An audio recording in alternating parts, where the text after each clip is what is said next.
Hello, good afternoon, everyone. Thank you and welcome. Yes, thank you for spending your Saturday afternoon with us on today's talk. My neighbor has dementia. How can I help? So this is organized by Taman Jurong Active Aging Committee, the Agency for Integrated Care, and TUC Health, and partners from EnableAsia. So glad to see so many good partners, good neighbors around here, and hope we can all help to create a dementia-friendly community around us. Okay, I'm Alan Yong from NTUC Health, West Silver Station, Taman Jurong team. A bit of background of myself. So I'm social work trained. I've been a care manager with NTUC Health for past 4 years. We work with seniors in the community who have a complex needs. So we receive referrals from various parties like the hospitals, the MPS, or colleagues from SACs. So we will conduct home visitations for a holistic assessment, looking at the client's health condition, social and emotional well-being, as well as their home environment. So to find out how we can improve the client's coping strategies. After the assessment, we'll formulate a care plan, discuss with our clients, and introducing them like community services to assist them to remain independent in the community. So throughout the 4 years, right, I've met clients with different health conditions like chronic one, hypertension, diabetics, and also clients with a mental condition. So I realized that the more challenging clients are often the one that living with the mental condition like dementia or depression. So most of them live alone without a next of kin or have a strained relationship. So we have to actually visit them quite regularly to remind them of the medication, medical appointments, or just to sit down them and lend them a listening ears, which sometimes may be up to 2 or 3 hours in one setting. So I realized that no matter how much effort that I put in, right, it's actually not quite enough. So there's no one can actually constantly look after them. So right now, I'm actually with the Quest team. So what I do is actually to promote the mental wellness for the seniors in the community. Sorry everyone for the technical glitch. Yeah. So currently, I'm in the Quest team to promote the mental wellness for seniors in the community, creating a dementia-friendly community, supporting caregivers through our support group. So together with my colleagues, right, we actually conduct talks and encourage seniors to stay active, as we always believe that prevention is always better than cure. So we also will conduct home visitation for seniors who require a high care need. Okay, that's the introduction for myself. And before we commence to the talk, let me just go through some of the ground rules. Okay, so may I request all of you to mute your mic to avoid any disturbance? You can unmute your mic when asking questions during the Q&A session. And please feel free to type in any of your questions into the chat box. My colleague will be assisting to collate all the questions, and we can actually look into it during the Q&A session. And lastly, to turn on your video if possible. Okay, so now take a look at today's outline. It's about understanding dementia, the communication skills and coping strategies, the community resources, and of course, sharing by our guest speaker. He'll share with us some tips through his 12 years of caregiving journey. And finally, the Q&A session. Okay, firstly, let's begin by understanding aging and dementia. What's the impact on the society for an aging population? So our population are getting older. This is not news to us. We have now around 700,000 Singaporeans above age 65. This number will go beyond 1 million in the year 2030. So the diagram on the right shows the old age support ratio, which is the ratio of an elderly person versus persons of working age. And that is reducing as the population gets older. So in 2030, 1 in 4 residents will be above 65 years old, and around 2.3 working adults are supporting 1 elderly person. And what does this mean to us? To braving future challenges. An aging society means there are fewer working age adults for every person aged 65 and above. So as you can see, in 1970, there were 13.5 working adults to 1 senior. In year 2000, figure dropped to 8.4. In 2014, the figure will reduce further to 5.2. And we reach 2030, we are expecting only 2.3 working adults to 1 senior.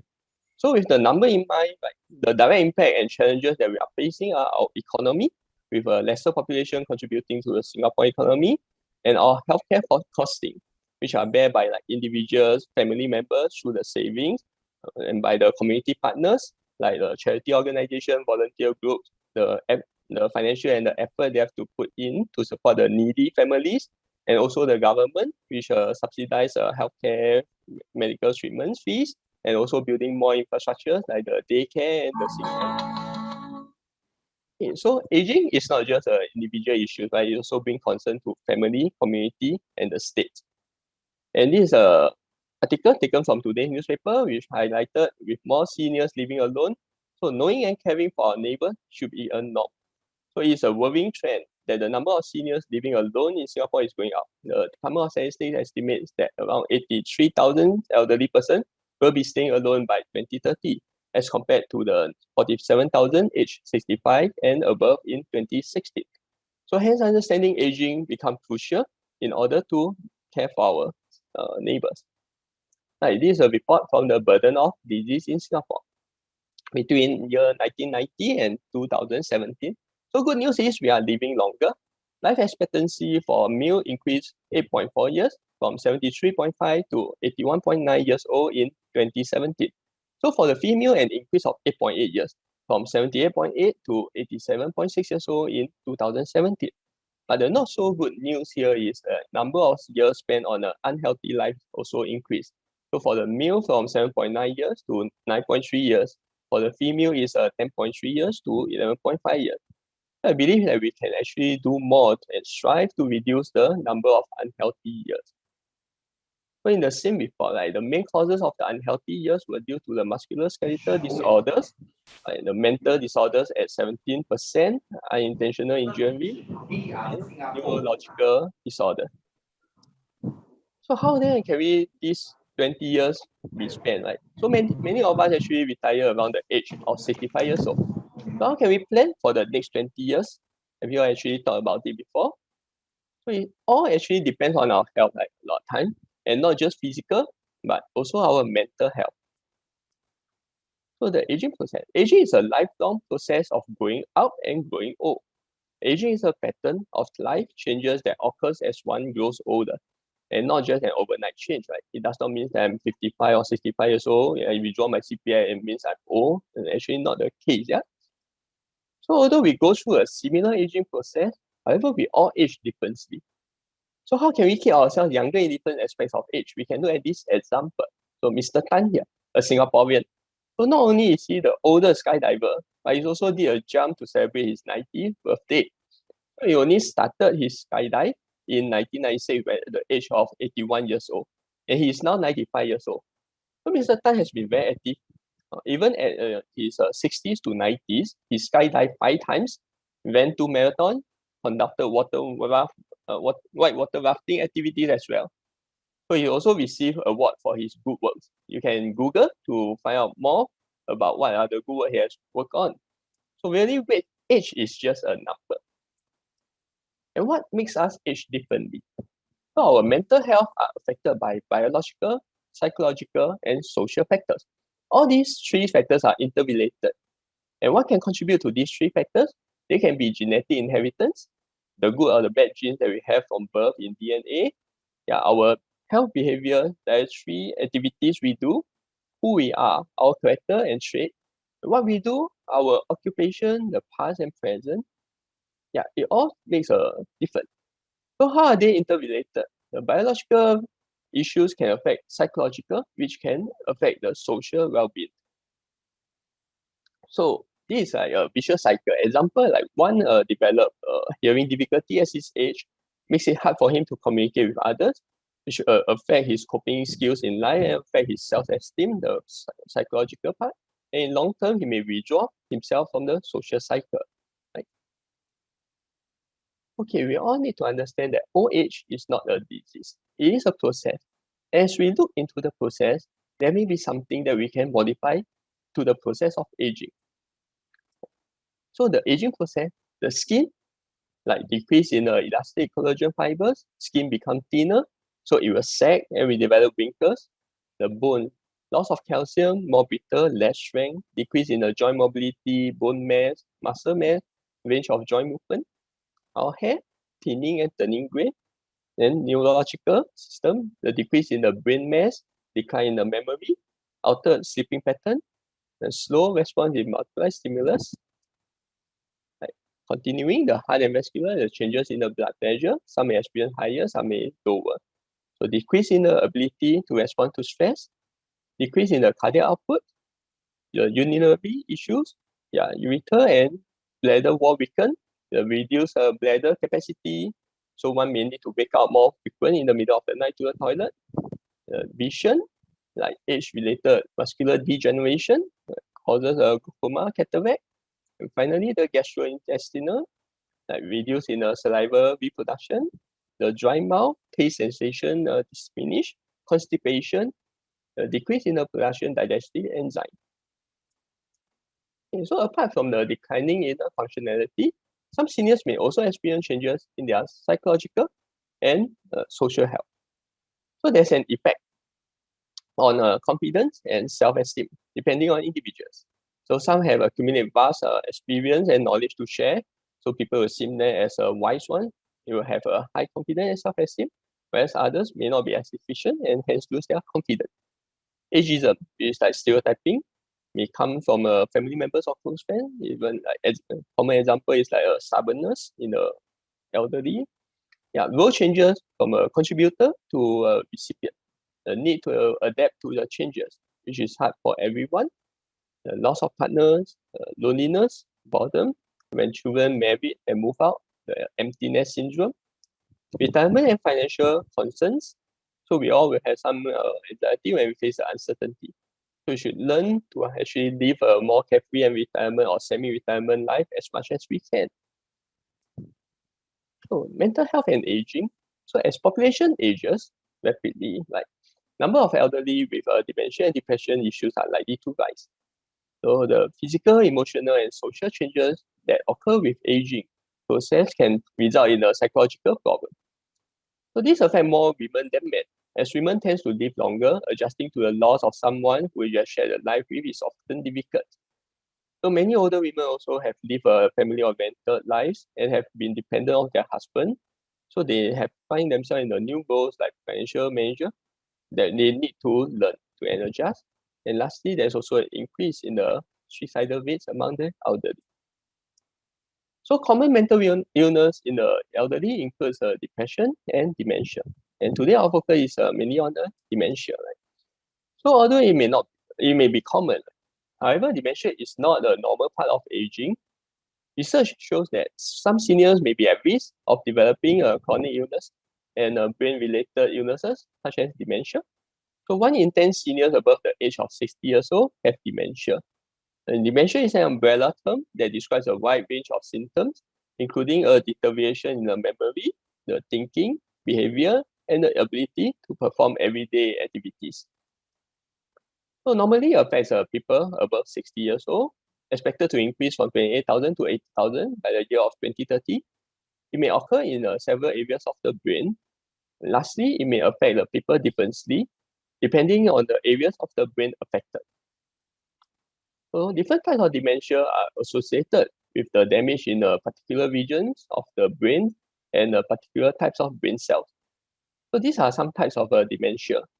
The more common ones are Alzheimer's disease and vascular dementia. So in Alzheimer's disease, it's the most common form of dementia. Its changes in the brain occur gradually. The signs include short-term memory, changes in judgment, reasoning, and inability to perform daily tasks. It accounts for about 70% of all the cases. Next is vascular dementia. It's linked to stroke and may be preventable. The lack of blood circulation in the brain results in localized damage to brain areas involved in attention, planning, and behavior. Almost half of the dementia cases in Singapore are vascular dementia. So you may notice the percentage of Alzheimer's disease and the vascular dementia is more than 100%, and this is due to the mixed dementia. In the most common type of mixed dementia, the abnormal protein deposits associated with Alzheimer's disease coexist with the blood vessel problems linked to vascular dementia. So the two uncommon types are the frontotemporal dementia and the Lewy body dementia. So in the early stages, the FTD mainly affects personality, behavior, and speech. So a person with FTD may behave rashly, while their memory and sense of direction may remain relatively intact. For Lewy body dementia is a form of progressive dementia with noticeable changes in the attention and ability to function from day to day. The person may appear to have a lively imagination or hallucination. The signs may resemble those of Parkinson's disease. Right, so these are the ABCD signs and symptoms of dementia. The A for activities, the daily living. So difficulty in performing daily tasks like dressing, bathing, and eating. The B for the behavior, the withdrawal from work or social activities, the changes in mood and the person. C for cognition, the memory loss that disrupts daily life, decrease or poor judgment, challenges in planning or solving a problem. And D for disorientation, confusion with time and place. So during the course of my work, I actually met a client who told me that she found something is not right when her son told her that she actually put in the washing detergent into the fridge. And there's one occasion that she left the door wide open when she left for her work. So you can see the confusion and forgetfulness here. Like it's not the common time when we sometimes walk into the kitchen and forgot what we want to do. But my client actually will put the washing detergent into the fridge, probably thinking that it's a cabinet. Yeah, so the disorientation and the memory loss may be occasionally when the first experiencing such symptoms. But this is the indicator to seek a professional diagnosis. So do not be worried or fearful. Seek professional help like psychiatrists, neurologists, or geriatrician. Meanwhile, continue her daily activities like my client who is still able to go to her work even after her diagnosis. And thankfully, other than her son, she has a very understanding employer and good neighbors to assist her. So her employer will call up the son if she did not turn out for work, so to make sure that she actually safe. And neighbor will also inform the son when help to lock up the door if they realize that my client has forgot to lock the door. So these are the things that helps my client and her family to continue supporting her to stay in the community. So next we shall watch a 5 minutes video about how a person living with dementia and how the family can cope with his behavior.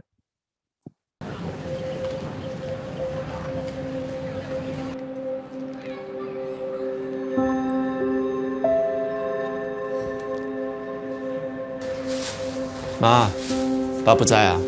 哎呀 you know him 啦 ，every morning 啊，他很早出去的。Neighbour 有追过 already, but he always like to walk around. Okay 啦 ，exercise is good for him. 我出国读书那么久 ，I still remember my favorite 鸡龟。呀咯，你吃先 ，I go return something. 爸爸很快回来啦。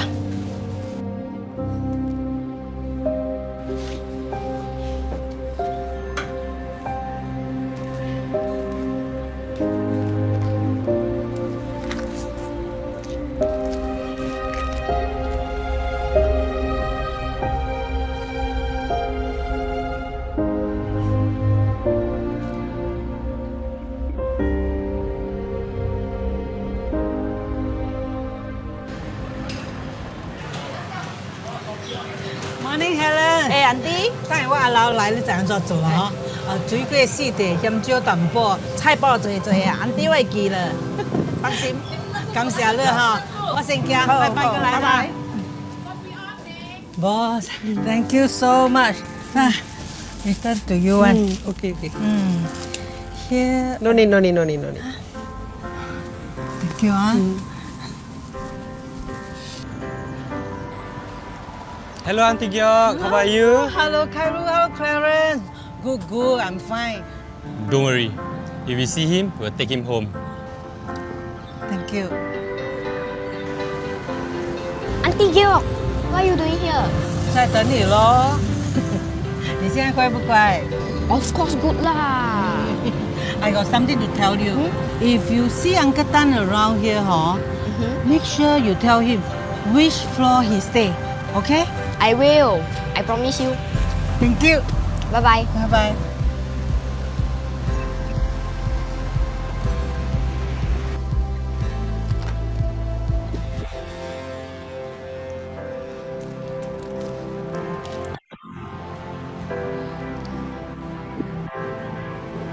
Rất 高兴你回来了。哎，爸。Kairu, thank you so much. I say trouble you again. Auntie, no problem. Mr. Tan was just wandering downstairs, so we thought we'd bring him out. Thank you. 他是谁？他是你儿子，阿成。他回来了。妈， What happened to Pa? How long already? Why you never tell me? It's dementia，已经6个月了。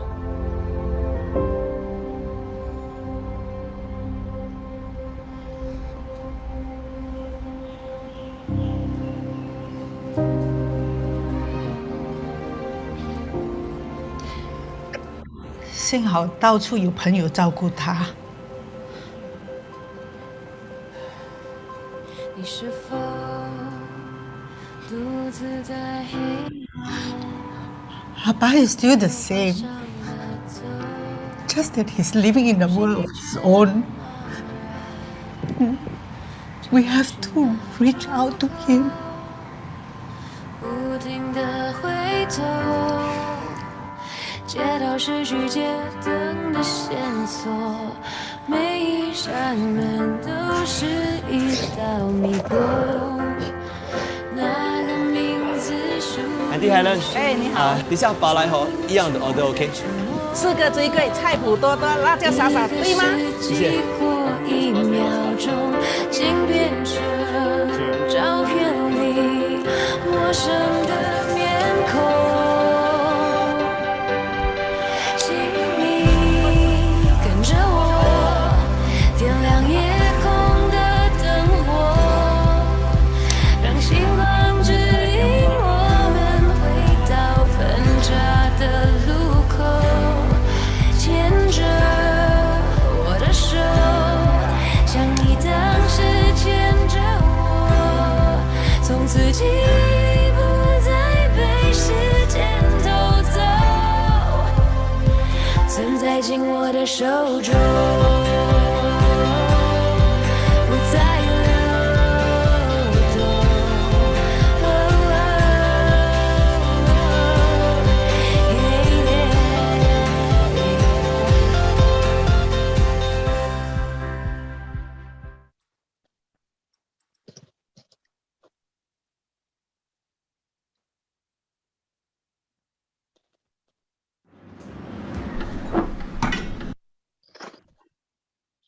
Now, can you all see the slides?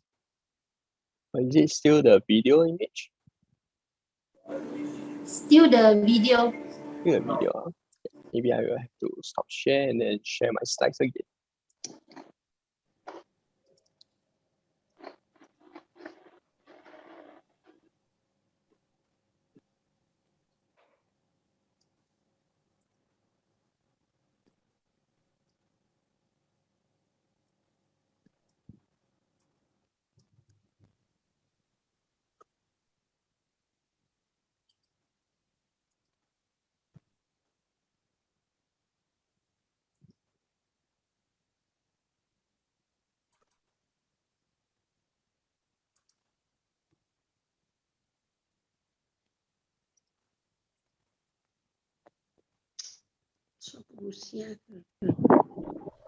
Okay. Right. Andrea, is that fine? You can see the communication skills, yeah? Okay. Good. Okay, so in the video, actually, we can see how the store owners and the police are able to assist the family by maintaining the routine of the person living with dementia. So this is the goal that we have for Taman Jurong community as well, to encourage and support independent living for a person living with dementia. And now to the second segment of the talk about the communication skills and coping strategies to care for people living with dementia. So when we first visit clients with dementia, right, we actually try to identify which stage of dementia he or she is in, so we can develop an appropriate care plan for our client. So there are basically 3 stages: the early, moderate, and the late.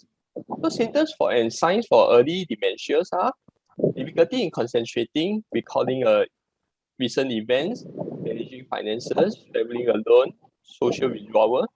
For moderate, the difficulty in counting 1 to 10, memory loss become more prominent, need some form of assistance in their ADLs, the personality changes and incontinence.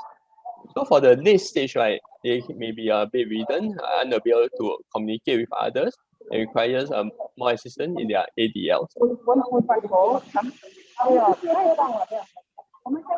So some suggested activities for managing dementia, like playing a familiar card game, like just now the uncle with dementia is actually still able to play some chess, also to bake or cook with someone, playing puzzle, reading newspaper, talking to friends or neighbors, or simple stretching exercise. So people with dementia often experience difficulties communicating. For example, problem with finding the right word or following a conversation. So other factors that may affect communication includes pain, side effects of medication, sensory impairments, or other conditions. So difficulties with communication may cause a person with dementia to lose confidence or withdraw from social situation. Families, friends, and carers may find these difficulties frustrating and increase their stress as well. We recommend some communication tips as below, like setting a positive mode for interaction, avoid being frustrated, give them time to respond, keep sentences short, simple, and clear, speak slowly, use close-ended questions. For example, instead of asking them like what to eat, prepare a few choices for them and point and ask them like whether chicken rice is it okay or like mee soup is it okay. So make contact with the person, be attentive, so acknowledge their concern. Use different senses to communicate. For example, we can use a visual, touch, gesture cue to point or touch at the item you are referring to. Encourage them to do the same as well. So point or gesture when explaining something that they find it hard to verbalize. Or you can also gently touch them if they to maintain the attention if he or she is easily distracted. So in the house, use appliances that have auto-off features, keep medications in a locked area, keep the hallways well lit, monitor noise levels in the house. So you can also consider things like induction cooker, slow cooker, instead of using an open fire stove. Okay, so healthy aging is actually an investment and not a cost. Investment like social participation leads to the benefit of social connectivity and strengthen mental well-being that leads to the returns of good health. It's important to note that it's never too late to start. Yeah, a healthy mind is as important as a healthy body. Good mental health is ageless. So some health tips. Go for a regular health screening. Cost like $0 to $5 for different pioneer generation, Merdeka or Trust card holder. And acceptance of loss. There may be also a need to accept loss for some. And it's about letting go. Seek help if necessary. So being positive, it doesn't mean that one cannot feel sad or lonely. But when these negative feelings interferes with our daily activities or prolonged disturbing in the life, then there may be a bigger problem. And one may want to seek a family professional help, like a doctor or counselor. And explore new meaning in life. Cultivate new interests. Keep yourself occupied, right? So develop healthy habits to enhance wellness, like exercise regularly. So for caregiver resources and avenues, we have another 5 minutes video on how we actually cope for a person who is living with dementia and staying alone to putting in relevant community services for them.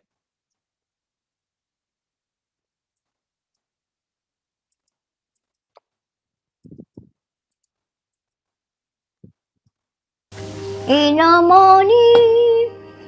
morning I get up and I look at the TV, what's the time now? When you give my food ration, I will ask, she know my timetable to do. She come when she like forget. At the spot I can forget.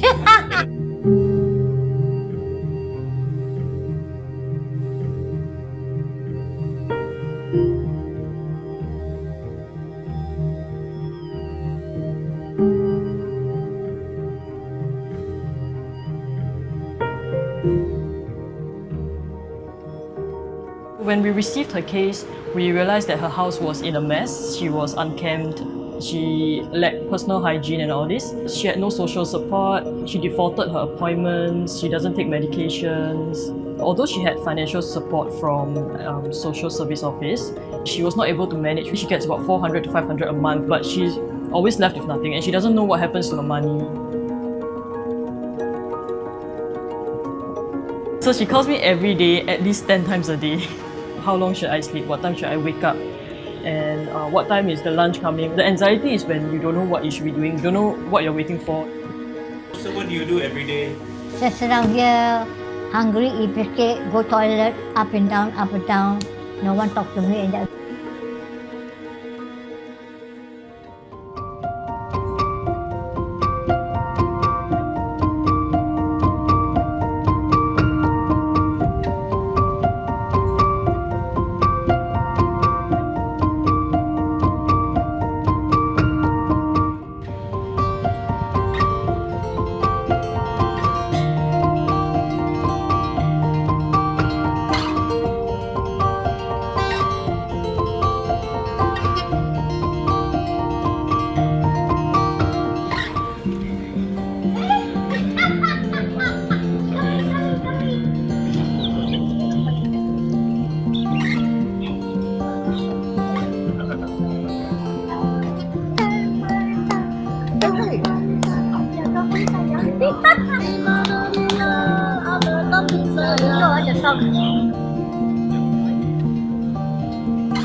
For Madam Helen, she's actually a very cheerful, very sociable person. Her memory has worsened, but thankfully for the community support, she's actually more active as compared to before. Yeah.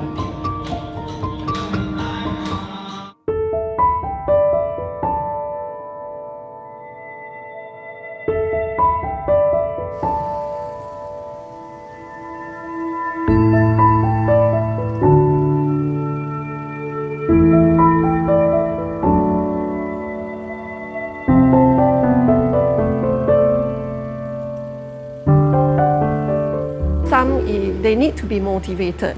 They need to have meaning to take care of themselves because some they are single, they no children, they are lonely. We have dementia clients with depression, with suicidal. Most of them will tell you that they're just waiting to die, they're waiting to reach the end. To me, the most emotional part is always losing a client. Either they're not willing to help themselves, or when referred to us, it's already too late. For Helen, I would say that every visit is actually a gift because she's so excited when she sees me. Come inside, come inside. Okay, come, let's go. On the light.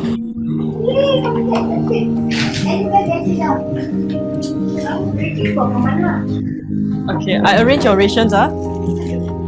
We share a very special bond. She doesn't really understand that I'm doing a job of a social worker. I'm like a friend to her. Very good. Huh? Nice. Okay, come, let's go. I think I'm having a black. Okay.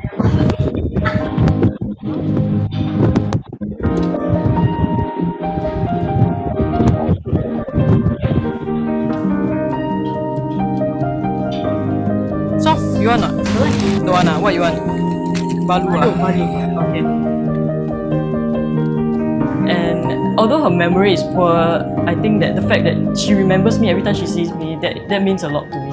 Yeah. You must hold me though. Okay, come. You see, not Oh, strong, she leg not went. strong. Go lady. My pants also coming down. You had your lunch? My lunch got what biscuit. Bobo? Oh, Come already. You never eat. Never eat. I can't hear.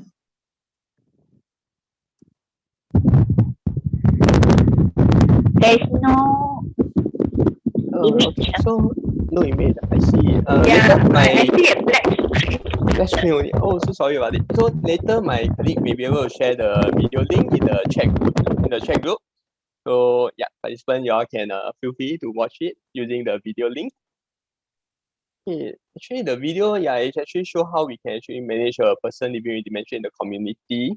So as mentioned, also it's Madam Helen was unkempt, house was messy when we initially visit her.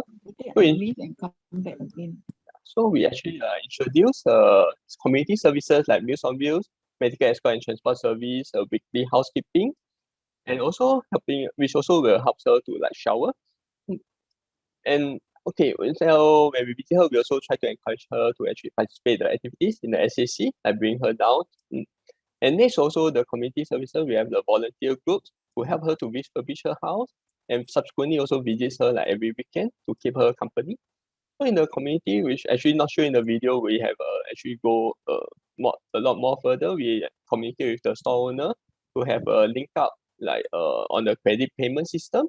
So we go into her favorite food store and the conventionery, as you have seen, to arrange with the store owner that Madam Helen will pay out maybe once a month service. Yeah, so these are the things that we do.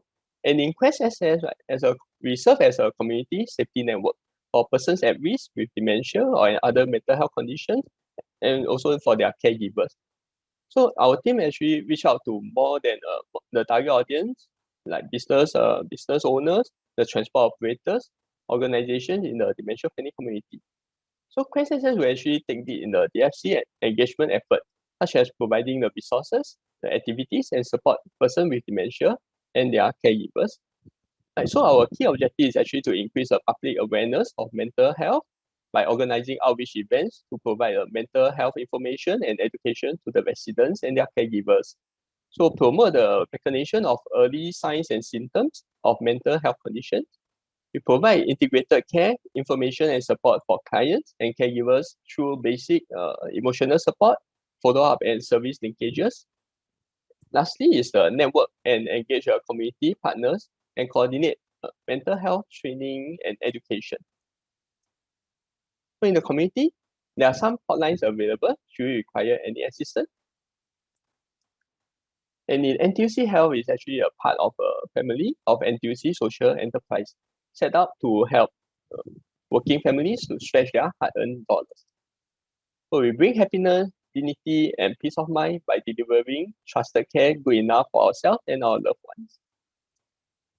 We provide a comprehensive and integrated suite of quality and affordable health and elder care services, like outpatient services for all, helping seniors stay active, seniors who need some support, and the 24/7 residential care.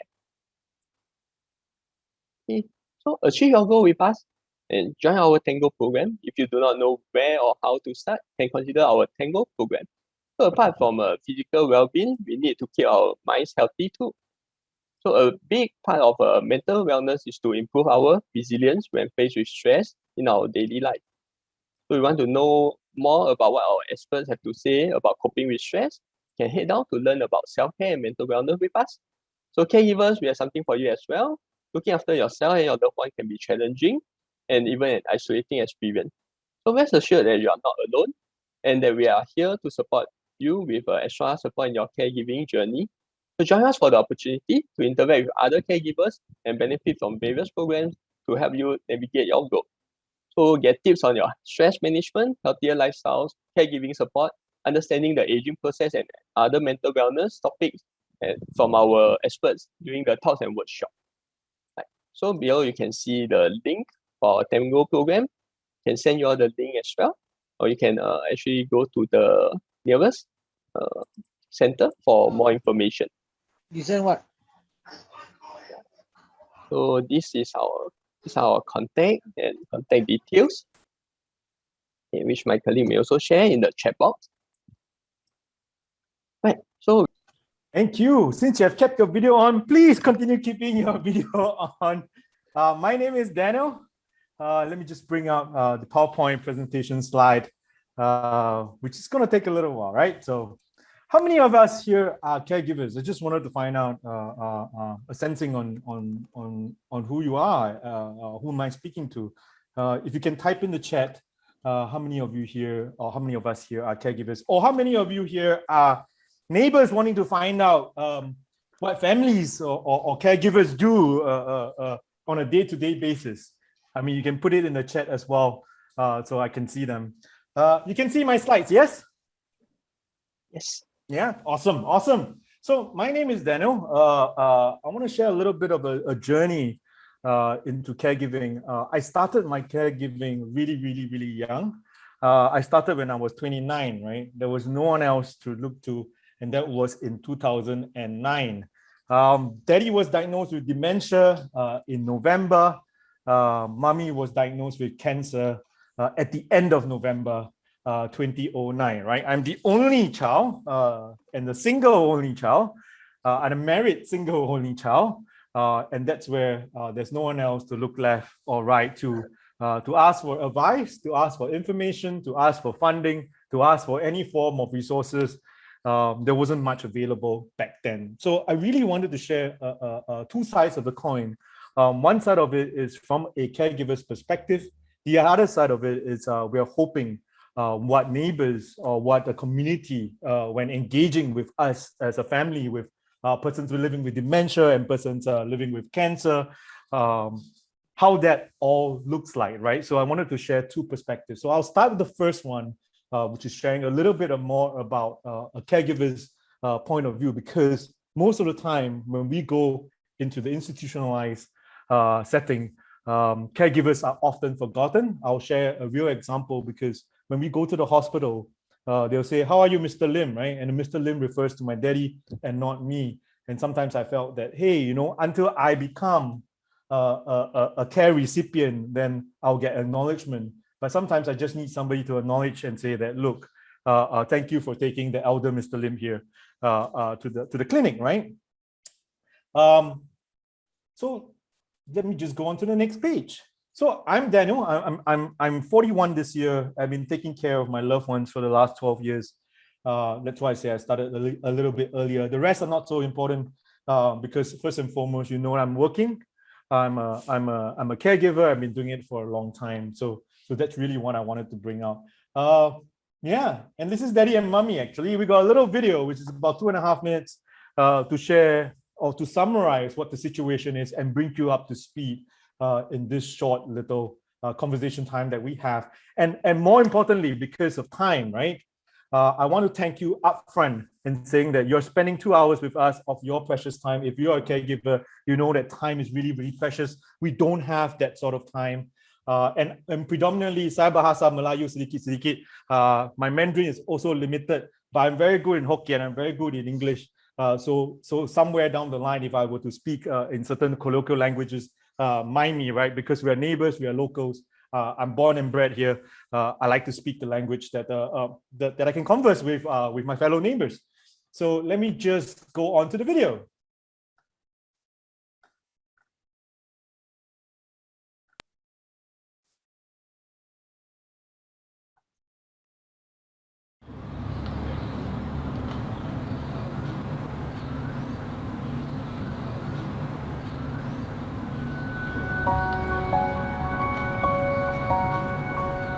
Every morning, I brush my teeth, shave, comb my hair, dress myself, make sure I look good. Because when you look good, you feel good. Then I will have breakfast. Like I open the fridge and take jam, kaya. I like to start my day on a sweet note.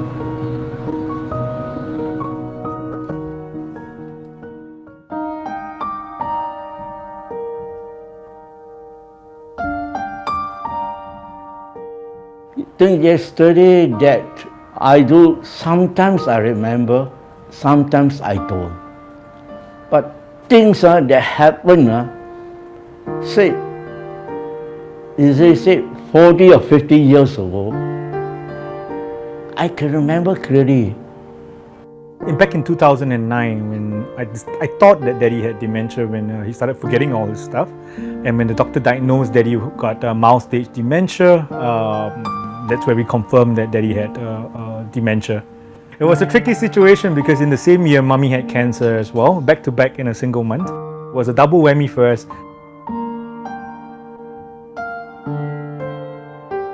Very difficult for Daniel. That time Daniel just start work. He was very attentive to me lah. Every time ask me okay or not, you want water or not, you want the massage or not. Because a lot of people support me lah. That's why you can stand all this. So in our caregiving journey, it was really a special one because Daddy supports Mommy, Mommy supports Daddy, and both of them support me. The community has really helped us in our situation because we've been living here for the last 40 years. From the food uncle at the hawker center to my neighbors around, I would like to thank my neighbors as well. But mainly because as we grew up in this situation, it's always nice for us to educate the people we live with. Despite dementia, my dad is still very active. He still does all his daily assisted living. He makes his own meals. Daddy also exercises quite a bit. and of course his favorite hobby, singing, right?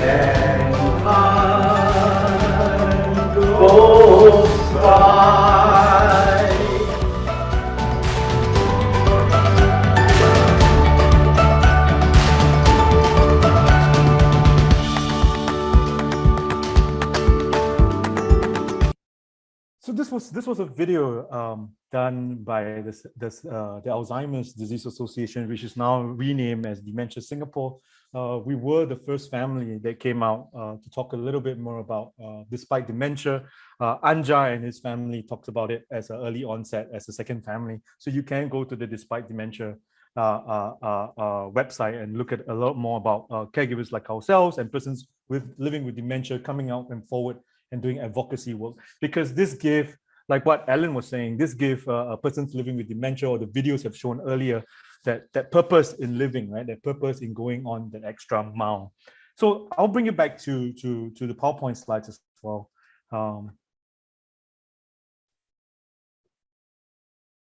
And a lot of it is when I was going through this whole caregiving experience, back then, mental well-being or total well-being wasn't very very much talked about. But as what Alan was saying, right, there's bio, there's psycho, and there's social that brings along the holistic well-being bit.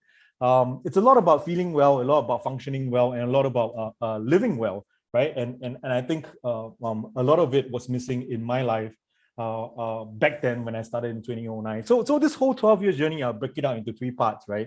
The first 3 to 4 years, there was the years where everything starts to crumble, right? So for our caregivers who are going through this situation right now, I know how you feel because I've walked through that path. And it's crazy because financial was a big issue. Doing things that I never did was a big issue.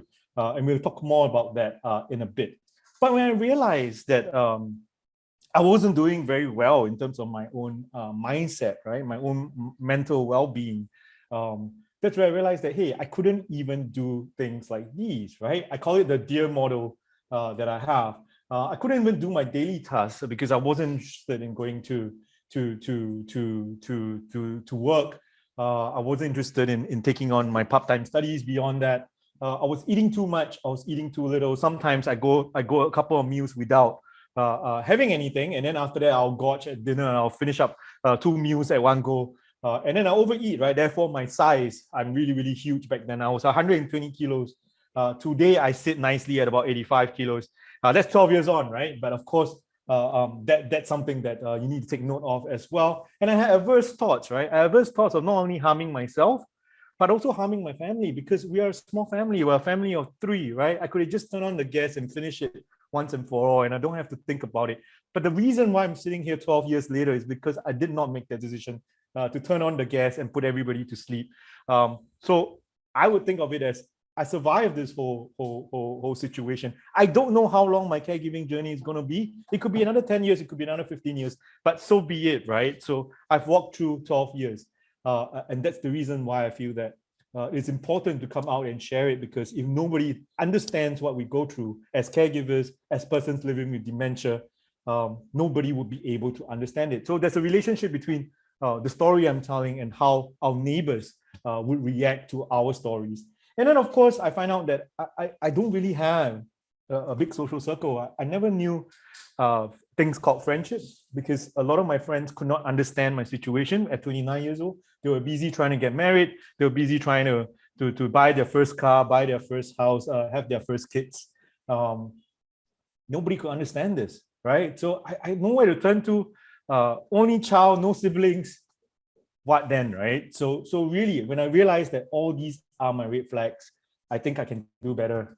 And the first thing was to say that, look, as resilient as we are, as resilient as what society makes us out to be, it is time for me to say that, sorry, I can't take it.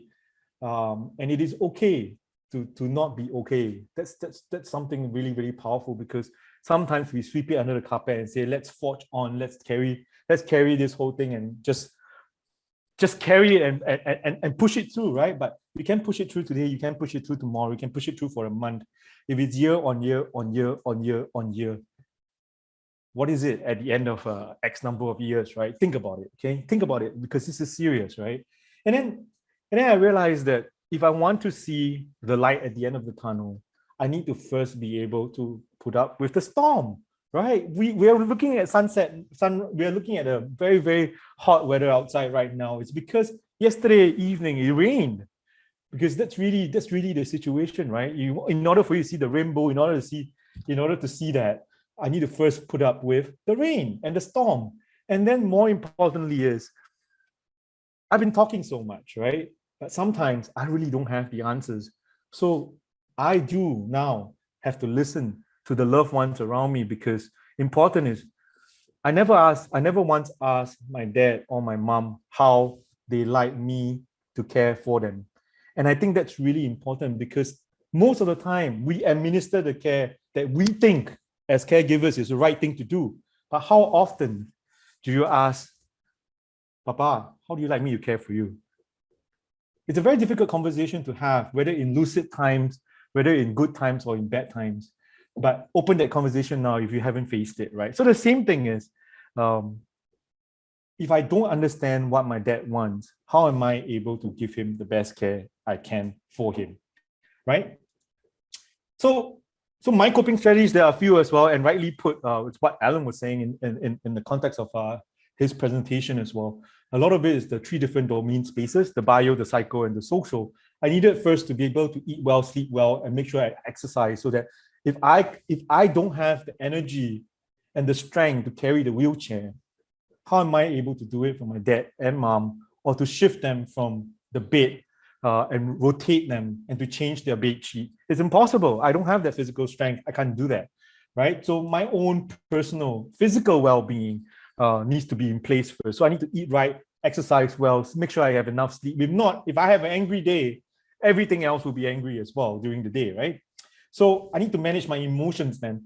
But more importantly, I realize that because we live in a home together, there are very, very difficult times where you differentiate what's your own personal time and the time that you are providing care for your loved ones. So this is ultimately very crucial. I need to feel safe in my own house. Some people will be crazy, right? Daniel, it's your own house, you got to feel safe. But I can't feel safe in my own house if I don't have a corner that's entirely mine corner. And I feel that, hey, in this place, right, I can sit down and cry. I can sit down and laugh. I can sit down and feel like I'm totally useless, or I can sit down here and feel that, hey, nobody would attack me in any form, whether is it by words, whether is it daddy would take his mug, right, and he flings it at me, or whether he will slap the chair and then it will hit me or mommy. I need to be able to feel safe at home. This is something that for new caregivers, I think you've got to carve out their own space for yourself. That space can be a physical space. That space can be an imaginary space. Some people say, I just need 1 hour a day to sit hide inside my toilet, right, and be able to think through things. And that's great enough. That's good enough. But you need to find that space, right? Because I'm away from technology when I'm in the toilet. I'm away from phone calls. I really, really hate the phone ringing when I'm outside, because if I see home on my phone, I get really worried, right? It's real. Because if I'm out there doing something at work, the only thing I hate seeing is the phone ring and says, Mommy from home or Daddy from home. Because when I hear that, I know that, shit, there is a problem at home. I need to go and address it. So I run away from that sort of a situation. So I don't even feel safe. So I need to feel safe, whether is it at home, whether is it at workplace, whether is it regardless of where you are. You need to be able to find that. And purpose in life, right? So what happens? This is the second pocket of the 12 years, from year 5 to about year 9. Realize that, hey, there's more to do this, right? So once you correct it and you acknowledge it and you face the fact that you need to go get help. So I attended a caregivers to caregivers session to make sure I find my own support group. And then within that, I managed to find my life back, right? And I found that, hey, I went back to school to study. I went back to school to actually study healthy aging and care for seniors, something that I would never thought I would do, right? Because I'm aging too. I'm 41. And if my caregiving takes me another 20 years, by the time I'm done with caregiving, I will probably access all the institutionalized care, all the hospital care that is needed, right? And if I don't take care of my own aging, who's going to do it for me? I can't depend on anybody else. The healthcare system won't be able to support me by the time it happens, because our population is aging. And I realized that, hey, I need to make sure I know all the science behind it, the theory behind it, and how to apply it on myself, right? The best investment is ourselves.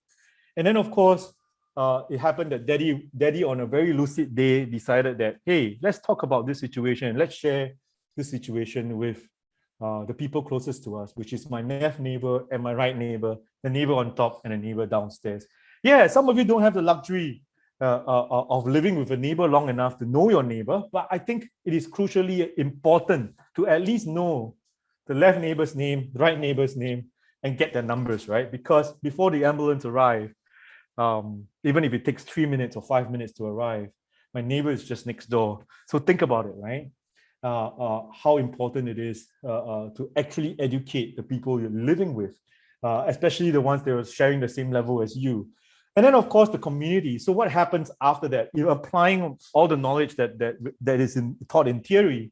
I say that, hey, it is really having meaningful relationships if I could actually start a blog WhatsApp group, right? It's something as simple as that. But it worked. When Daddy got lost, it was my blog who found it for us. You found him for us, because I don't know where he went. But my neighbors, the extended network, that's where the dementia-friendly communities, the dementia-friendly app as well comes in, right? You put Daddy's photo in there and says, Daddy got lost. Can you please help to find Daddy, right? A lot of us feel very paiseh. A lot of us feel very, wow, xia sui lah. You don't want to tell people that your loved one's missing and loved one's having dementia, loved one has issues coming back home. But if you don't share with them or the community what to expect, then the community will not be able to respond to your needs when you need them, right? So really, it is with this support network that I'm standing here 12 years down the road. And in the video as well, I publicly acknowledge that my neighbors are important to me because they are, right? And this timely topic came about when saying that, hey, knowing our neighbor, helping our neighbor to understand what dementia is all about and mental well-being is all about. It's really quite timely, right? And of course, we talk so often. The only thing that we do every day, right? Every single day, right? Is to talk. But I realized that there is a science to it. And I stumbled across this particular science in this thing called sound wave. We can actually own our own conversations by talking better. You can talk better to your loved ones. You can talk better to your kids. You can talk better at work. You can talk better to your elderly. You can talk better to your friends. We all talk. We speak about 80,000 words a day, but we can always tell better, ask better, and suggest better. So at this point, I want to bring the application to understanding our neighbor, right? Because one of the concerns that was highlighted was how do we even tell if someone that we see along the road or at the market is someone living with dementia, or at least have a sign or a symptom or suspected that level of dementia. Dementia can't be diagnosed by just talking to the person, but at least you can see a certain sign. At least you can pick out some red flags and say, hey, maybe this person would probably have some level of cognitive impairment, and perhaps that's how the community can help to support. So if you start to see your neighbor being a little bit more isolated and wandering around, and always looking for or telling you that, hey, when you're walking around the common corridors, he says, I want to go home, I want to go home, I want to go, and you obviously know your neighbor is at home. Hey, there could be something that you can pick out already. And if you see your neighbor wandering around downstairs, keep looking and saying that I want to go home, I want to find some things. This is also part of looking at wandering around and pacing around, and the person cannot focus. That's something that you need to look out for as well, especially with your neighbors. Unusual weight fluctuations could go both ways. At this point in time, Daddy is putting on a lot of weight. It's because he can't tell that he has eaten or not. So he will always eat more and eat more and eat more and eat more. So you start to see a lot of weight fluctuation with your neighbors, right? Especially when you see them, after you don't see them for a couple of weeks, you suddenly see and say, hey, uncle, you either put on a lot of weight or suddenly you lost a lot of weight because they don't remember when to eat, especially those who are living alone, isolated seniors who are living alone. You start to be able to see these fluctuations. And when you notice this, I mean, it could be just weight gain, weight loss, but hey, at least at the back of your mind, you might think that it could be a combination of things, not just one isolated item, but weight fluctuations could be another. And then, of course, right, you see in the video, even for a person with dementia, what did Daddy say? When I look good, I feel good. So I'm not saying that everybody does this, but at least before you leave the house, you will at least comb your hair, regardless whether you're uncle, your auntie, you're a young kid, you're a small boy, or you're what. You will always want to make sure that you dress up. You always look at the mirror before you go up. Daddy will always like to put on his red shirt, right? And then you will like to comb his hair. He like to groom himself. So if I see Daddy disheveled, not grooming, messy hair like what I have now, and he starts to smell, right? If he doesn't shower for days, he starts to smell. And then somewhere down the line, if you're meeting them along the lifts, you notice such things. Hey, there could be another red flag. And then, of course, if you always see an uncle or auntie or an elderly who says that, hey, I always bolui, my children never give me money. But half the time you see him at the kopitiam buying meals for people, having chat with their new so-called friends. That could be a sign as well, right? This is all in community, and this is what you are observing. So the more you observe, the better it is to be able to have a better assessments, right? And when to call for help, right? And then sometimes you see that there's physical abuse because if physical abuse, verbal abuse, you can hear. Sometimes your neighbors keep screaming vulgarities. You start banging tables, and then next morning you start to see the uncle in a bandage or in plasters and all that. Please, that's a sign as well. It could be abuse, yes, but sometimes it is because sometimes the caregivers don't know how to handle it, and they will just, on instance of anger, they will just swing an arm to slap Daddy and so on and so forth. So please be mindful of that, and notice. So these are certain things that you can tell, or telltale signs that you can pick up, right? And this is very real. So loud arguments, right? We had this before. When Daddy doesn't want to eat, he slams the table. He says, "I don't want to eat anymore." Bam! The glass falls, the bowl breaks, and then our neighbors called the police, and then police came to our unit, and then realized that, hey, actually, it was Daddy acting up because of his behavior. And then, of course, we went to go and tell our neighbors. They says, hey, be mindful, right? Does not mean every table banging on the table or every fallen glass or the chopping board falling. It is just family having arguments and going to reach for a chopper and all that, right? But there are certain situations, such as dementia, that perhaps you might be a little bit more mindful about as well. And after we spoke to our neighbors understand them. So if we don't go out and share with our neighbors don't understand. They always think that the other side of it, because it's unseen, unheard, you don't understand. First thing, call police. Yeah.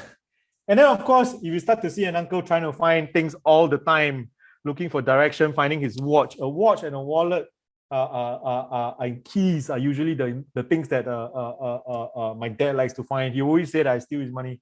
But so be it, right? So if you start to notice that this uncle every morning or every afternoon or every evening is trying to find keys, hey, it's a telltale signs as well. And then, of course, the most natural one, it's having a little bit of confusion. You start to say, I can't remember which lift level I live on. Sometimes when you go into the lift together with your neighbor, right? And then you realize that uncle takes a long time or auntie takes a long time in order to press the floor level. Then you realize, hey, uncle, auntie, do you need some help? So when you start to realize that, hey, this uncle actually has difficulty, or this auntie, this person, this elderly has difficulty pressing the which lift level itself, is already another telltale sign. And also sometimes if you notice, right, if you're on the same level, sometimes, right, the elderly will press for the lift to come up. So Daddy's theory is quite straightforward, right? So one of these situations where I bring him out and he pressed the lift to come up. Then I say, hey, Papa, why you press the lift to come up? We want to go down. Then he says, to him, right, his universal truth is, I want the lift to come up, so naturally I press the up button. So Daddy has his own version of logic, which sometimes we cannot comprehend, and when we will start to argue, no, Papa, you know, we are going down and so on and so forth, and then it starts to become a big argument. But the observation bit is important for you as well if you want to know your neighbor, right? It's sometimes when they do that, you realize, hey, actually, it's not a very logical thing, right? But it could be another telltale sign to say, hey, these are the times that maybe perhaps this elderly would suffer from or not suffer, but are living in certain situations such as dementia or Alzheimer's. And then also, if you start to see little wrist tags, little hanging lanyards with the name cards, I think NCSS used to run this. They have a card that says bring you home, bring me home, and all that. But I think Alzheimer's Disease Association is taking on that particular card thing. But I have labels for my daddy, right? To put my number and to put my name on it. So at least when they find him and if they clobber him, right, they might see a label, or I'll put it on the clothes on my side here. Usually when you have your little sticky labels there at the side of your clothing, usually I'll put a certain label there and iron it, right? So I iron daddy's favorite tiger. He's born a year of tiger, right? So I put a tiger, I put my name, and then I put my telephone number in it. So if you find an elderly that's lost, or if you find my dad that's lost, you can always call my number. But I always tell him that, hey, Papa, that's number to call for the manufacturer. So I say it happened that the manufacturer also named Daniel. So if somebody asks you where your beautiful shirt you buy it, then you will tell them that, hey, yeah, I got it from Daniel at this number. Yeah, so it's a little bit of a therapeutic lies if you are experiencing what I'm experiencing. Sometimes certain things that you say makes a lot of difference. And then of course, finally, right, because we are creatures of conversations, we are creatures we are social beings, right? We need to talk. But if you realize that the elderly that you meet cannot hold a conversation with you, does not look at you eye to eye, right? Because in a social setting, we all look at each other when we talk to each other. In a Zoom, it's different. Now you all may not be looking at me, but in a social setting, especially when you're in the lifts, especially when you're in the void deck, especially when you're waiting for the lift, you will at least say hi to a person and so on and so forth. And you will have eye contact. And if this person shies away from that, this person cannot hold a decent conversation. It's just like, hey, uncle, are you going to the market? Okay, uncle, have you eaten? No response. Maybe it could be another telltale sign, right? So what's important is, besides the telltale signs, how do we even approach your neighbor and ask if him or her are going through certain situations that would require support? It's a very difficult answer. There is no answer really. It's a lot about your relationship with the family. You don't go around on the streets and talk to anybody anyway. Yeah, but if you know and notice that the elderly that you have always been engaging with or in your community suddenly looking different, feeling different, and functioning differently, perhaps it is time to start discussing with their family members, right? Like what I said, even if the person himself can still articulate, he might find that it's a level of shame, there's a level of 没面子 in Chinese terms, right? Or paiseh, right? I don't want to talk about this issue. I just want to sweep it under the carpet. I don't want anybody to know about it. I mean, respect your neighbors as well, right? But for the families that are living with it, my suggestion is come out and talk about it, because the more you talk about it, the more other people can understand your situation. And for the neighbors who are trying to understand these families, give them a bit more, the magic word, give them a little bit more respect, and give them a little bit more dignity, and give them a little bit more patience, right? No, if they don't want to share, don't push it, right? Don't say, hey, wow, your akong and ama xiao one.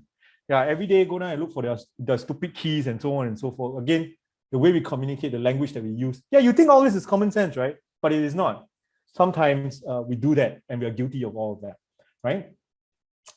So what we say, right, is we can always tell better, we can always ask better, we can always suggest better. You say, hey, Daniel, all these are all big terms. What does it really mean, right? So I put in examples, right? So I'll show you how Daddy looks like 3 years ago. Daddy was in a very, very bad shape.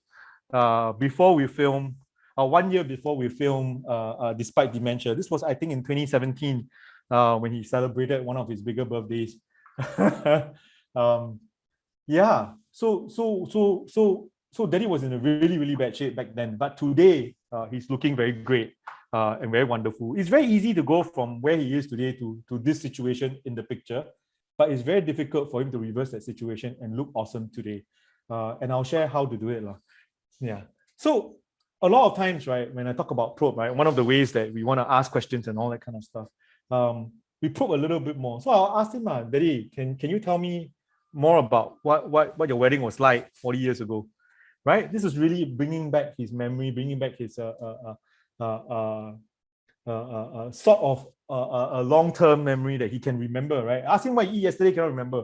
But ask him about 40 years about his wedding, he will remember every single detail, right? Including pictures, picture perfect memory, right? And that's how I probe him, right? Let's continue to engage him, right? This is one level of engagement, right? And then the next level is, how do you want me to care for you? I don't know how to care for you. So can you please help me to care for you? He will be able to articulate that rather than you go and say that, okay lah, this is how I'll care for you. Eat this, okay? Eat this, do that. Sleep this time. That's it. The whole life I plan for you. Schedule, which time to eat tablet, which time to go toilet, which time to eat dinner, which time to go and walk, which time to go and do exercise. Ask him, we are humans, why? Yeah, we need to be empowered to make decisions, especially about our day. By being involved in it, right? Imagine you as an adult. If somebody controls your life and tell you what to do, exactly what to do at what time, you also won't be very happy. So involve him, especially. And how to involve him? To inquire a little bit more about the conversation you're having with him. And then of course, sometimes I will diagnose I say, hey, when you're happy, what do you do when you're happy? We never ask that question, right? We very seldom ask that question. It's like, hey, well, we know you're happy. Okay, that's it. Happy. But happy, then what you do? How you feel? What makes you happy? Sometimes he will be able to articulate. This really came up because on one of the conversations we did on video, I asked my dad, Papa, what's happiness to you? And then he could give me an oral history of what happiness meant to him. He says that happiness was having a meal together with his siblings. Because for many years after my dad was diagnosed with dementia, we never had an extended family meal ever again. So my dad missed that, right? Because he got 9 other siblings and we have not seen any of the 9 for many years. So that's something that's very sore in Daddy's heart, and he can always remember that sour and bitterness. So he says that, hey, really, when I'm really happy, I really want to have my meal with my siblings, my own siblings. Some who are gone, right? So you see in the picture above, right? Those are his siblings, right? Yeah. And then of course we can go on and say, hey, Baba, last time you can do all these things. I use my advocate voice, right? I say, Papa, last time you can do all these things, right? And then I think you still can continue to do all these things. No, it's not about just last time, but now you can. From the video back in 2019, that was 2 years ago. Today, he's still able to do whatever he has done in the video. He can still make his breakfast, do all the stuff. It's a lot about maintaining and giving him the ability to do it. Because sometimes we are guilty of the fact that, hey, perhaps we get a domestic helper. We got better lives to do, right? We got to go and work, go and do all this stuff. We get a domestic helper to come and help him do this. So pouring just a cup of water for him. You pour 1 day, you pour 2 days, you pour 1 week, you pour 1 month, you pour 1 year. Over time, he forget how to pour his own cup of water. Then how? You're not enabling him. You are actually taking that ability away from him. So he said, Papa, that's later on I'll show you how I challenge him further as well. So this is something that I use in my advocacy voice to talk to Daddy.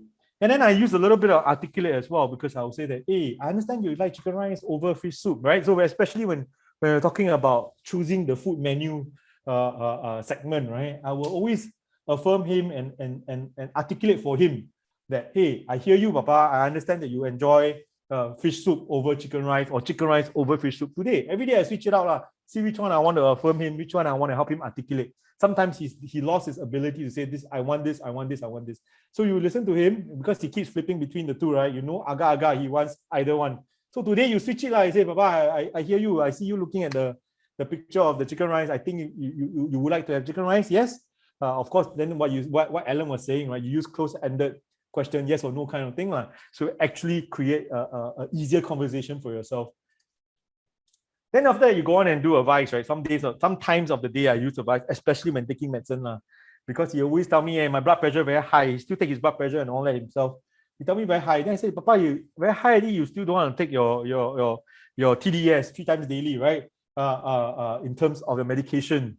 Then you don't want to take, then you complain, headache, very high blood pressure. Because not only does he have dementia, there's all the other chronic comorbidities that you can find as well. You got high blood pressure, you got a bit of high sugar, and of course high cholesterol, right? We call it the 三高.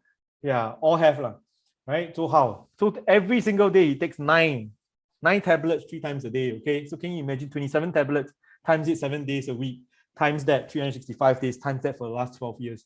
Imagine how much tablets have gone into his body, right? But we have to do what we have to do, right? We've got to remind and make sure that we advise them that, hey, you must take your medication, you must take your medication. It will help, right? And then, of course, a lot of us don't use this enough, is to correct our loved ones. When we see our loved ones doing things that may not be the right thing to do, given the current situation, you got to learn to correct them. And I use this in terms of using the sensory experience of touch, right? So when I was young, this story is only useful to my family because daddy and mommy likes to hold my hand when we cross the road. But in the video that you saw earlier, it's the reverse. I hold their hand when I cross the road today. But I will always go to daddy and say that, Papa, I'm very scared to cross the road. Can you please hold my hand when you cross the road or not? Can you please hold my hand when you cross the road? I need you to hold my hand when you cross the road because I'm scared. Yeah. Right. But it serves my purpose, right? He holds my hand. He relies less on the walker.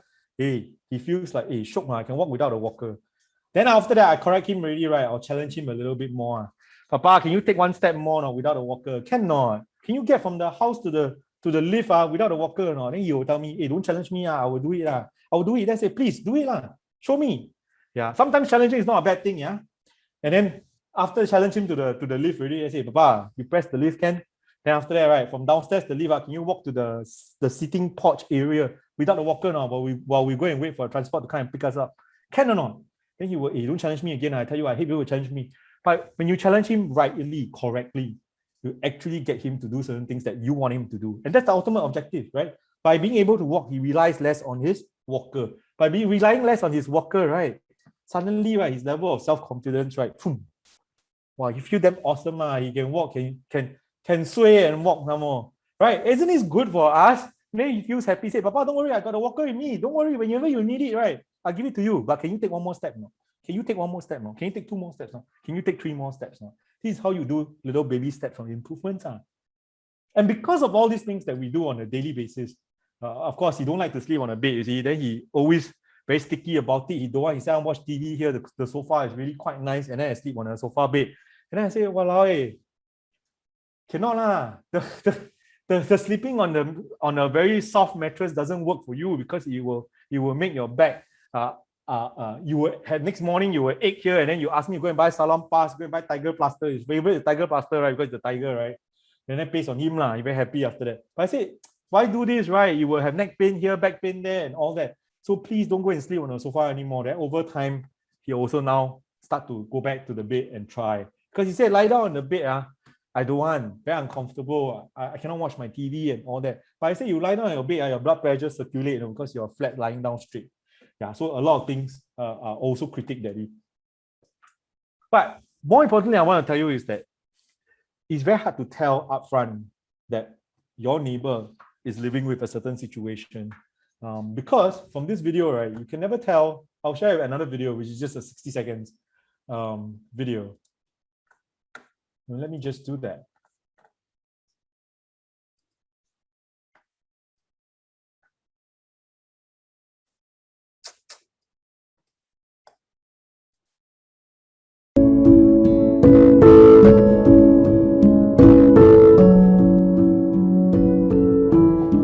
It was also done 2 years ago.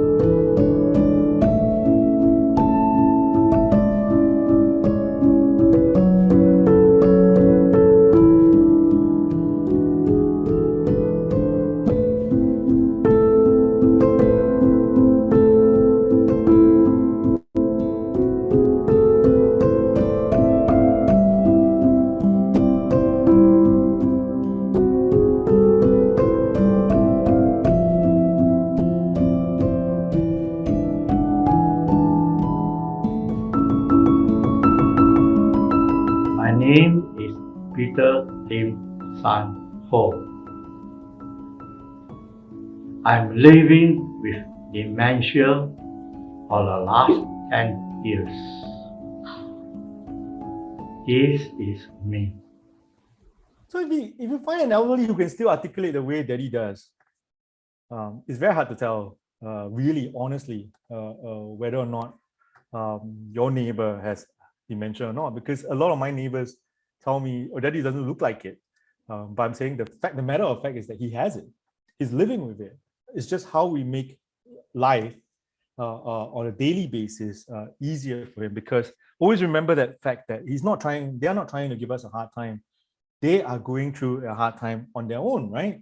And I promised you I wanted to end this as well on a better note. Is that daddy today sports a little nice goatee because he thought it was very cool to have it.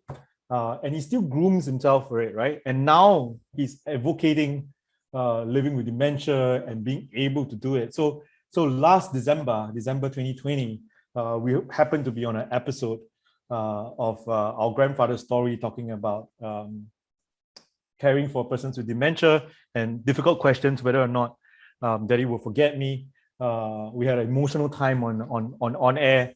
But what I'm trying to say that the intent is that if we don't come out and share, nobody will understand us, right? And beyond that, daddy has given commentary, because now I wanted to share with you, right? I put here, daddy will urinate, right? Whenever he wants and whatever he wants. So one time, right, I was saying that, hey, sometimes we never really ask how our loved ones, how we care for our loved ones, right?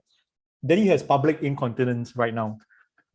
So every time we go out, right, I would say, hey, Papa, can you just freaking put on a diapers? No, walao, it's such a hassle. Back then, right, I would say that, Papa, it's such a hassle, right? Trying to we walk less than 20 minutes, right, for you to get to the market, right? And then you would spend an hour and a half in the market, right, cleaning up. And then we haven't even had our lunch yet. So it's really, really tough. Papa, can you just please do me a favor, put yourself in diapers and all that. And then on his very lucid day, right, what made me change my mindset and what made me say that I need to listen to how I need to care for my loved ones is that my dad asked me and challenged me back. He says that, why don't you put yourself in diapers and spend the whole day with me doing all our businesses in the diapers? As a human, as what we call a normal adult, we don't put ourselves in diapers and sit here and do Zoom and make phone calls and then answer phone calls and then go into meetings and type your emails and then have your shit and pee in the diapers, right? So if I can't do that, why do I want to administer that for my father? So now we go out. I bring extra wet wipes. I bring extra underwear. I bring extra pants. I bring a lot of extra clothing for him, and we go out. And he enjoys it. And he says that, Papa, if you need to go, you need to go. Carry on, we just need to clean up. But that took me a lot of realization, because he challenged me and says, can you actually do that with me? Do you think that you can do that? Or what does it do for my dignity, right, if you do that? And then I said, okay, fine, Papa, I understand this logic. I understand your life lessons that you are teaching me. I will never put you in the diapers for as long as I don't need to. I understand that in a hospital setting is different. I'll leave it as that. But in a home setting, right, if I need to do cleanups, I need to do cleanup. So after every meal now, we need to go to the toilet. I need to clean him up, right? But the next thing then comes, right, the important bit about this part about urinating and going to the toilet and all that, is that the hospital setting teaches us how to wheel our loved ones into the hospital. Very rarely, right, they teach us how to negotiate that relationship, right, and says that, Papa, I need to be washing your genitals. I need to be washing your private parts. I'm a son, you're my father. The father will never allow a son to do that because there's still a level of dignity. Besides that dementia lens, there's still that character, that identity, that dignity, that personality, being an alpha male at home, my father has. Yeah. So how do I work around it, right? It's very different. It's very different when I try to shower him and when mommy tries to shower him. So again, it's up to entirely based on our creativity to be able to do that, because I'm thankful I still have mommy. That's why I say it's a nucleus caregiving experience, right? Because when he goes to the toilet with my mom, that's romance for him. Okay, he likes my mom touching him, right? I mean, I want to be upfront about it because this is a daily issue that we deal with. Personal hygiene is important. Another way I make him do it is that he doesn't want to shower, right? So I tell him, Papa, we every day go, every few days, right, we go and cut hair. So I'll make you saw Therapeutic Lives, right? You saw that video just now when we go around saying the tree quay thing and all that. It actually happens. I go to my barber shop downstairs, which I've been cutting hair for so many years. I say every 2 to 3 days, my dad will come and then he will say he want to have a haircut. But so be it lah. We do it every other day thing. right? That he go and cut hair, and then we just hear the snipping sound. That's why all your sensory experience makes a lot of difference, because when you hear the cutting sound, you hear the razor, you naturally think that your hair is being cut. So after that, after I asked him, we want to look good, feel good, right? So after you cut hair, what must you do? He will automatically put out his hand and say, I need to go and shower because I feel all the hair very itchy. Then you automatically go inside the toilet, and then he will cut kilai already. Yeah. So isn't that solving our problem for personal hygiene? It does. But you need to make sure that you work with people, so-called acting around your environment. So really, no, so we come up publicly and we say that. But more so, beyond that, we talk about the food menu as well, because elderlies, right? At my dad's age, he cannot articulate some of the things that he want to eat anymore. So he likes to see food menu. So we have that for him. So today, we are providing consultancy. Daddy is providing consultancy to some F&B outlets and how to do menu creation and to have pictorial menu creation, especially all your Italian restaurants, right? They have all your Italian fancy food words, but they have no pictures on their restaurant menu. That's really, really, really troubling for us, because we cannot have a meal where he cannot see no pictures, right? He needs to be able to see pictures before you're able to do that. So at 83 years old, Daddy having his dignity and Daddy having his purpose in life in advocating what dementia is for us as family caregivers and for the community at large, I think he's doing what he's enjoying. So I come to my final point, is that the final takeaways of actually having a conversation with our loved ones, because we talk so much. Conversation to me is really important. Let's keep it simple, right? Let's keep it simple. Let's bring down our own ego, our own the way we think that we are always right. Let's bring that down and listen to them, and really just listen to them, right? And more importantly is try not to exclude them when you're making decisions, right? I'm guilty of that, because sometimes when I talk to mommy, I say, hey, Papa, just buy this for Papa, okay? But he's actually there. He's actually sitting there listening to what we are saying. So I tend to be very mindful of that. And then, of course, we also like to make our language very flowery, right? Well, it's raining cats and dogs. Just say raining heavily lah. Yeah. So these kind of things, right, works better with my father. And then after that, more importantly, if you are a family caregiver, please, you're doing the best you can already. And then you can only do the best you can for as long as you can for the ones you love so dearly, right? So there's nothing more else you can do, and don't feel that guilt, because it's okay not to be okay. I just want to end on that note. Yeah, you can find a way to connect with me as well. I may not be within the Taman Jurong community, but at the end of the day, it's not just by geographical location. I think it's not only just a nation thing, but it's a global thing as well. And of course, just because you can't see it does not mean it's not there, right? So like what I say, you can't tell that Daddy, having a normal conversation with Daddy, you can't tell that he has dementia. So a lot of it is perhaps you need to be able to observe a little bit deeper. So on this note, thank you very much. I've said my piece.